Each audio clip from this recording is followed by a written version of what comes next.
BJP বলছে আমরা এবার আবার 200 পার, গতবার 200 পারের গল্প দিয়েছিল না, বেলুন ফুস হয়ে গেছিল, আবার দিচ্ছে। আচ্ছা আমি আপনাদের মিছিল থেকে জিজ্ঞেস করতে চাই, আমি শিওর এই মিছিলে একটা দুটো বিজেপির চুনোপুটি আছে, মিটিং দেখতে এসছে। এই রাসবিহারী কত ভিড় করতে পারলো, শুভেন্দুকে গিয়ে খবর দেবো, ঠিক আছে?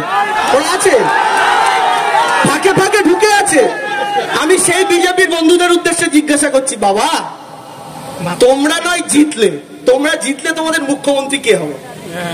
আমি যদি মাইকে বলি দিলীপ ঘোষ, হুট করে শুভেন্দু আমার মাইক থেকে এনে বলবে কেন রে বেটা আমি কি করছি?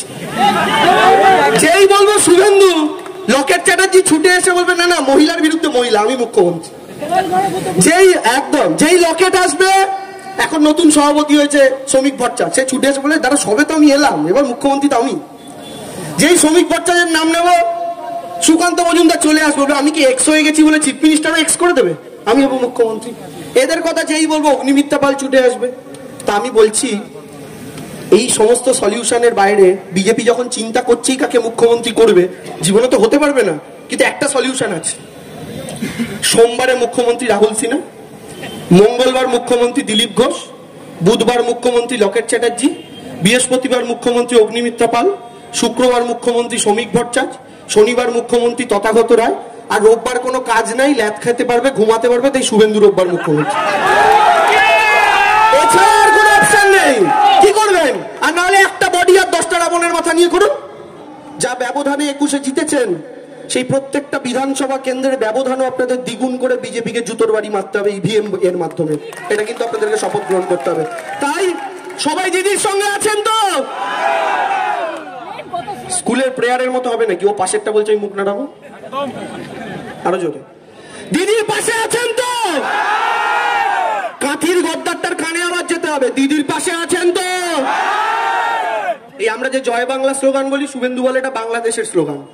আমি বলি ঠিক আছে জয় বাংলা বাংলাদেশের উৎপত্তি, কিন্তু এই যে জয় বাংলা বলছি, বাংলাটা কি? আমাদের মুখের ভাষা। ব্রিটিশ লর্ড সাহেবের গাড়ির মধ্যে বোম মেরে যেচে ফাঁসির দড়ি গলায় ঝুলিয়ে একটা কম বয়সী ছেলে ঝুলে পড়েছিল, তার নাম ক্ষুদিরাম বোস। শুভেন্দু বাবুদের বাঙালি অবাঙালি তো বোঝানোর আমাদের কিছু নেই, আমাদের কাছে সবাই সমান। আমাদের রাজ্যে কেউ নিপীড়িত হয় না, প্রচুর ভাষাভাষীর মানুষ আছে, বাংলা, অবাঙালি, বিহারি। পশ্চিমবঙ্গ থেকে 22 লাখ লোক বাইরে কাজ করতে যায়, কিন্তু পশ্চিমবঙ্গে বাইরের রাজ্য থেকে 1.5 কোটি লোক কাজ করতে আসে। বাংলার তো 1.5 কোটি লোক কোথাও অত্যাচারিত হয় না যারা বাইরে থেকে আসছে, ম্যাক্সিমাম বিজেপি শাসিত রাজ্য থেকে, ইউপি, বিহার, মহারাষ্ট্র, গুজরাট। কিন্তু বাংলার যে 22 লাখ লোক বাইরে আছে তারা কেন অত্যাচারিত হবে? এই উত্তরটা দিন, এই উত্তরটা দিন।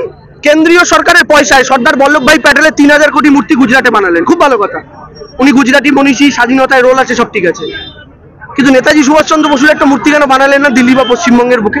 বাঙালি বলে। পশ্চিমবঙ্গ থেকে টি বোর্ড থেকে শুরু করে একের পর এক জায়গা কেন সরিয়ে নিয়ে যাচ্ছেন অন্য রাজ্যে? বাংলার জন্য আপনার 18টা সাংসদ, এখন 12টা সাংসদ কি এনেছে? বুলেট ট্রেন কেন বাংলায় না করে নিজের রাজ্য গুজরাটে করছেন? এই সব প্রশ্নের কোন উত্তরটা দেবে বিজেপি? বাংলার চেয়ে কম লোকসভা আসন দেওয়া হরিয়ানা থেকে শুরু করে একের পর এক স্টেট যারা পূর্ণমন্ত্রী পেয়েছে, কিন্তু বাংলা তার চাইতে বেশি সাংসদ দিয়েও বিজেপিকে একটা ফুল প্যান্ট পূর্ণমন্ত্রী দিতে পারেনি কেন? আর আসামে 40 লক্ষ এনআরসির বাতিল হওয়া নামের মধ্যে 30 লাখ কেন হিন্দু বাঙালি? এরা তো হিন্দু হিন্দু ভাই ভাই শুনে বিজেপিকে ভোট দিয়েছিল। এই উত্তরটাও তো শুভেন্দুকে দিতে হবে। যে রাজবংশীরা কোচবিহার জলপাইগুড়ি আপনাদের 19-এ জিতিয়েছে, এবারও জলপাইগুড়ি আলিপুরদুয়ার জিতিয়েছে, সেই রাজবংশী ভাইটা কি প্রথম বাংলার এনআরসির নোটিশটা পাঠালেন কেন?